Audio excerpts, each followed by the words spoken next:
You'll hear a number of different recordings and you'll have to answer questions on what you hear.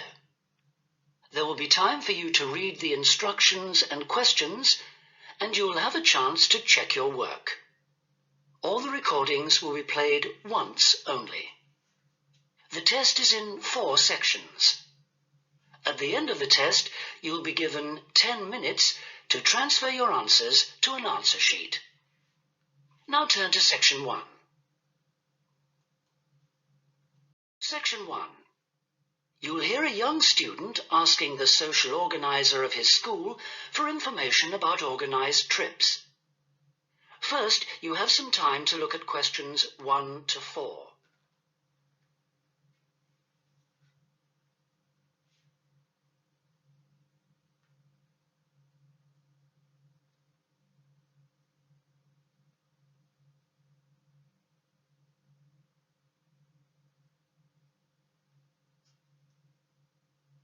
You'll see that there is an example which has been done for you. On this occasion only, the conversation relating to this will be played first. Good morning. Good morning. How can I help you? I understand that the school organizes trips to different... Yes, we run 5 every month. 3 during weekends and 2 Wednesday afternoon trips. There are 5 trips every month, so 5 has been written in the notes. Now we shall begin. You should answer the questions as you listen because you will not hear the recording a second time. Listen carefully and answer questions 1 to 4. Good morning. Good morning. How can I help you? I understand that the school organizes trips to different... Yes, we run 5 every month. 3 during weekends and 2 Wednesday afternoon trips. What sort of places? Well, obviously it varies, but always places of historical interest, and also which offer a variety of shopping because our students always ask about that. And then we go for ones where we know there are guided tours because this gives a good focus for the visit. Do you travel far? Well, we're lucky here, obviously, because we're able to say that all our visits are less than 3 hours' drive. How much do they cost? Again, it varies. Between £5 and £15 a head, depending on distance. Uh-huh. Oh, and we do offer to arrange special trips if, there are more than 12 people. Oh, right. I'll keep that in mind. And what are the times normally? We try to keep it pretty fixed so that students get to know the pattern. We leave at 8:30 a.m. and return at 6 p.m. We figure it's best to keep the day fairly short. Oh, yes. And how do we reserve a place? You sign your name on the notice board. Do you know where it is? I saw it this morning. And we do ask that you sign up 3 days in advance, so we know we've got enough people interested to run it, and we can cancel if necessary, with full refund, of course. That's fine, thanks. Before you hear the rest of the conversation, you have some time to look at questions 5 to 10.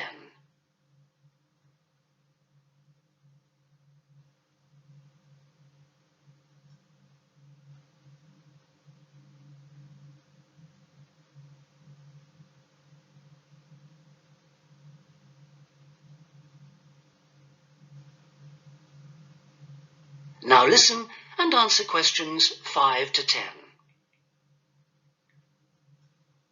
And what visits are planned for this term? Right, well, I'm afraid the schedule hasn't been printed out yet, but we have confirmed the dates and planned the optional extra visits, which you can also book in advance if you want to.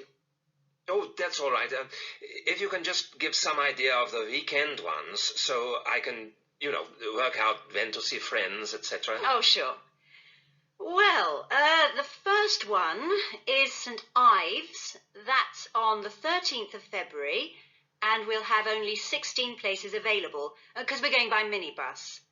And that's a day in town with the optional extra of visiting the Hepworth Museum. All right, yeah, that sounds good. Then there's a London trip on the 16th of February, And we'll be taking a medium-sized coach, so there'll be 45 places on that. And let's see, the optional extra is the Tower of London. Oh, I've already been there.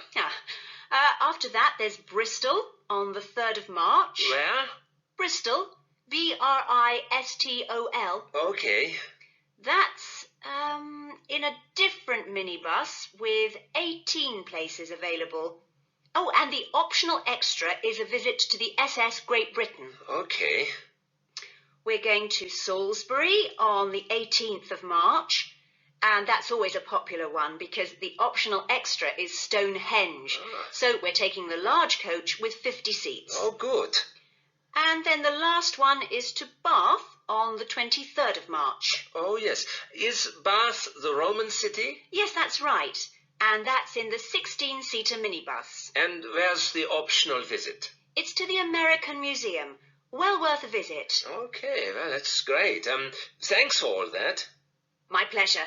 Oh, by the way, if you want more information about any of the trips, have a look in the student newspaper. Okay. Or have a word with my assistant. Her name is Jane Yentob. That's Yentob. Right, I've got that. Thank you very much for all your help. You're very welcome. I hope you enjoy the trips. That is the end of section 1. You now have half a minute to check your answers.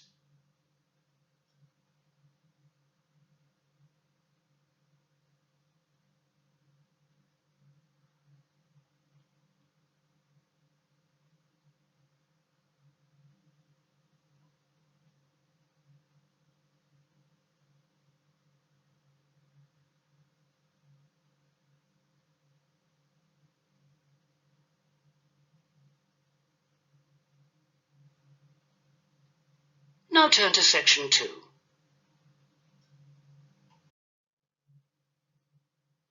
Section 2. You'll hear a tour guide giving a talk about a museum centre called Riverside Industrial Village. First, you have some time to look at questions 11 to 13.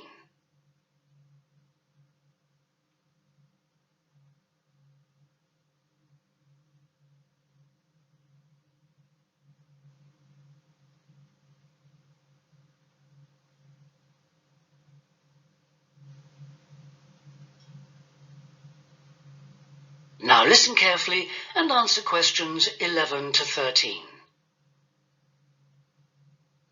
Good afternoon, everybody, and welcome to Riverside Industrial Village. To start your visit, I'm just going to give you a brief account of the history of the museum before letting you roam about on your own.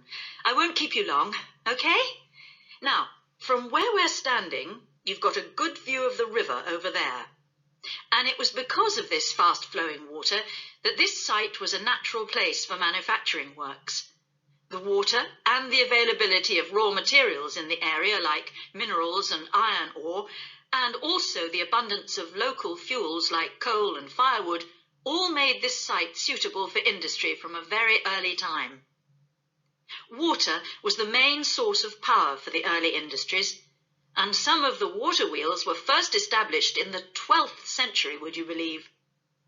At that time, local craftsmen first built an iron forge just behind the village here on the bend in the river. By the 17th and 18th centuries, the region's rivers supported more than 160 water mills, and many of these continued to operate well into the 19th century. But then the steam engine was invented. And then the railways came, and the centres of industry were able to move away from the rivers and the countryside and into the towns. So industrial villages like this one became very rare. So that's the history for you. If you'd like any more information, you can ask me some questions, or you can read further in our excellent guidebook. Before you hear the rest of the talk, you have some time to look at questions 14 to 20.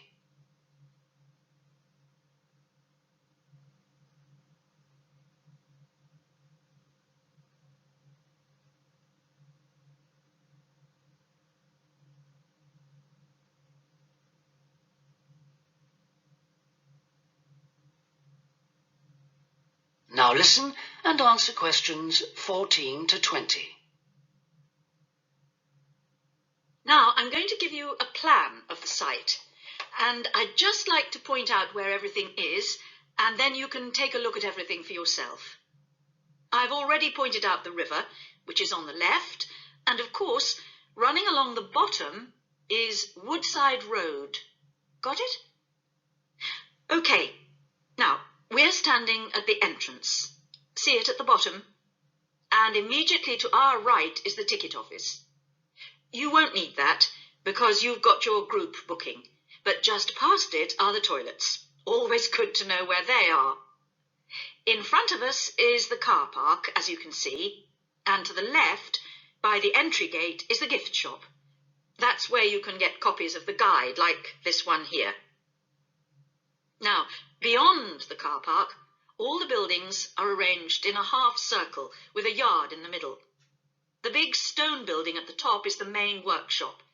That's where the furnace is, and where all the metal was smelted and the tools were cast, as you'll be able to see. Now, in the top right-hand corner, that building with bigger windows is the showroom, where samples of all the tools that were made through the ages are on display.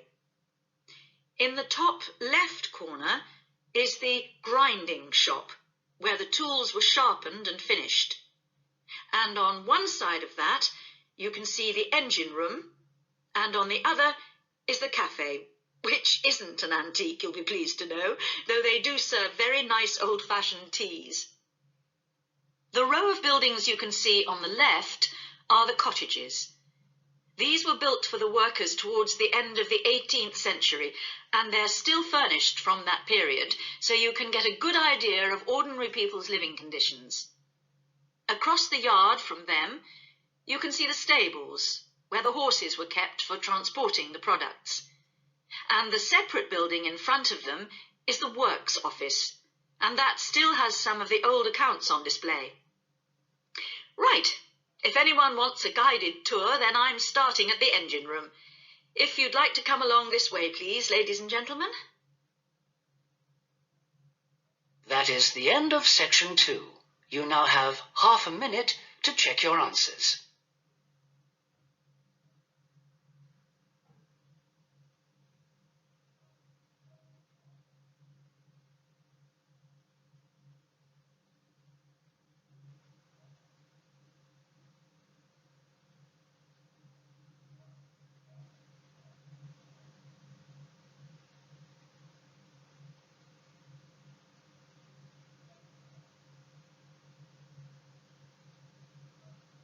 Now turn to section 3.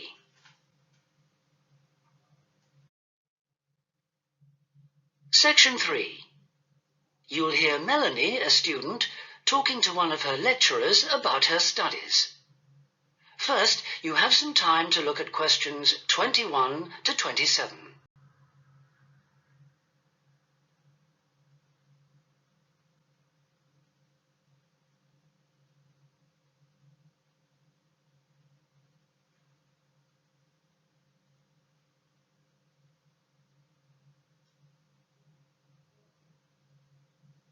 Now listen carefully and answer questions 21 to 27.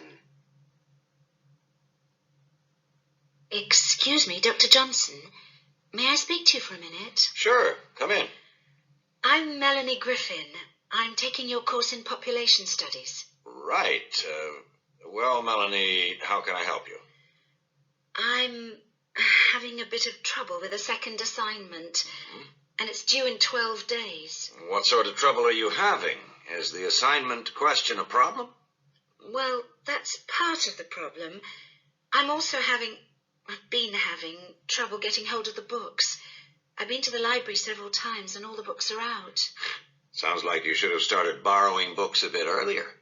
Well, I had a really big assignment due in for another course, and I've been spending all my time on that. And I thought... You might get an extension of time to finish your assignment for me? If that's possible. But I don't know... Well, yes, it is possible, but extensions are normally given only for medical or compassionate reasons. Otherwise, It's really a question of organizing your study, and we don't like giving extensions to students who simply didn't plan their work properly. What did you get for your first assignment? I got 87%. Yes, you did very well, indeed. So, obviously, you can produce good work. I don't think I'll need too much extra time, as long as I can get hold of some of the important references. Well, since you did so well in your first assignment, I'm prepared to give you an extra 2 weeks for this one. So that'll mean you'll need to submit it about a month from now. Oh, thank you. Now, what about the reading materials? Have you checked out the journal articles in the list? No, not yet. There were about 20 of them, and I wasn't sure which ones would be most useful or important. Well, they're all useful, but I don't expect anyone to read them all because a number of them deal with the same issues. Let me give you some suggestions. The article by Anderson and Hawker is really worth reading. Right, I'll read that one. You should also read the article by Jackson, but just look at the part on the research methodology, how they did it.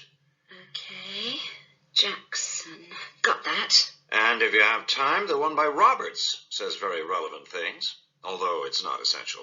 So, okay, if it's useful, I'll try and read that one. Now, the one by Morris, I wouldn't bother with that at this stage if I were you. Okay, I won't bother with Morris. Oh, now, someone told me the article by Cooper is important. Well, yes, in a way. But just look at the last part, where he discusses the research results. And lastly, there's Forster. I can't think why I included that one. It's not bad, and could be of some help, but not that much. Before you hear the rest of the conversation, you have some time to look at questions 28 to 30.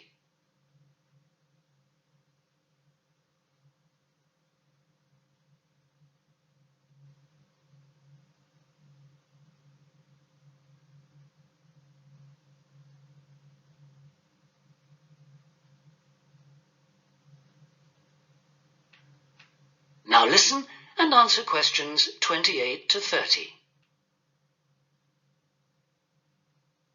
Now, let's deal with the assignment question. What's the problem there? It's the graph on page 2. What seems to be the problem? It's just the bar graph showing reasons why people change where they live. Well, I've got a photocopy, but the reasons at the bottom are missing. Ah, okay. Look at the first bar on the graph. Now, that indicates the number of people who move because they want more space. Oh, I see. Bar 1. Okay. Now, what about the next bar?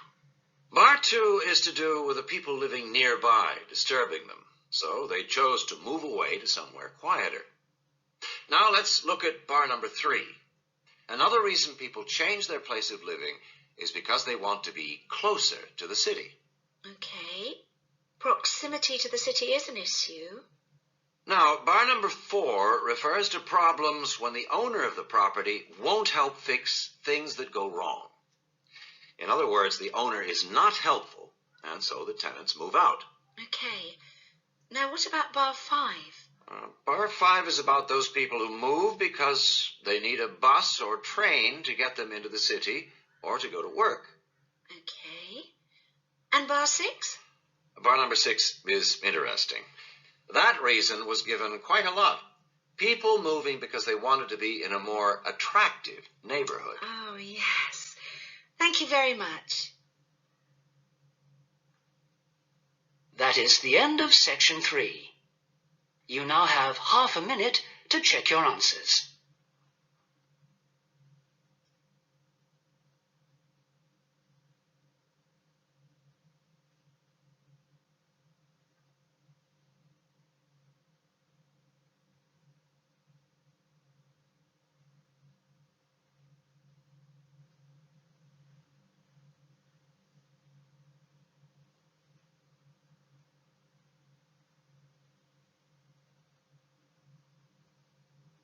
Now turn to section 4.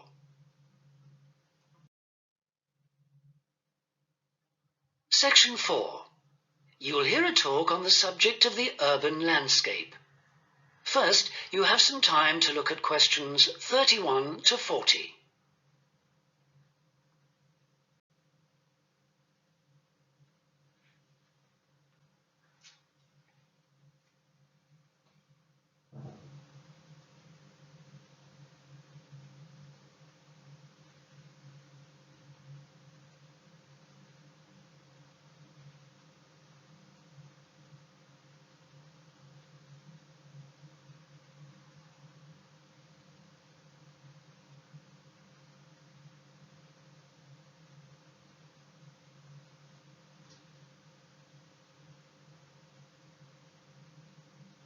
Now listen carefully and answer questions 31 to 40.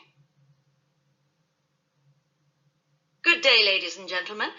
I have been asked today to talk to you about the urban landscape.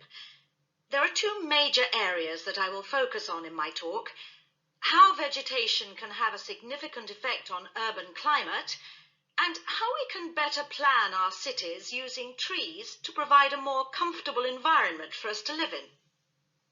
Trees can have a significant impact on our cities. They can make a city as a whole a bit less windy, or a bit more windy if that's what you want. They can make it a bit cooler if it's a hot summer day in an Australian city, or they can make it a bit more humid if it's a dry inland city. On the local scale, that is in particular areas within the city, trees can make the local area more shady, cooler, more humid and much less windy. In fact, trees, and planting of various kinds, can be used to make city streets actually less dangerous in particular areas. How do trees do all that, you ask? Well, the main difference between a tree and a building is a tree has got an internal mechanism to keep the temperature regulated. It evaporates water through its leaves, and that means that the temperature of the leaves is never very far from our own body temperature. The temperature of a building surface on a hot sunny day can easily be 20 degrees more than our temperature. Trees, on the other hand, remain cooler than buildings because they sweat. This means that they can humidify the air and cool it, a property which can be exploited to improve the local climate.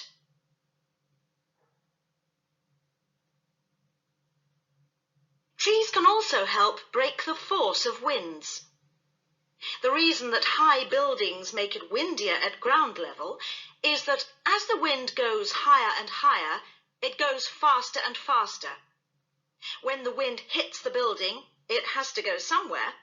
Some of it goes over the top, and some goes around the sides of the building, forcing those high-level winds down to ground level. That doesn't happen when you have trees.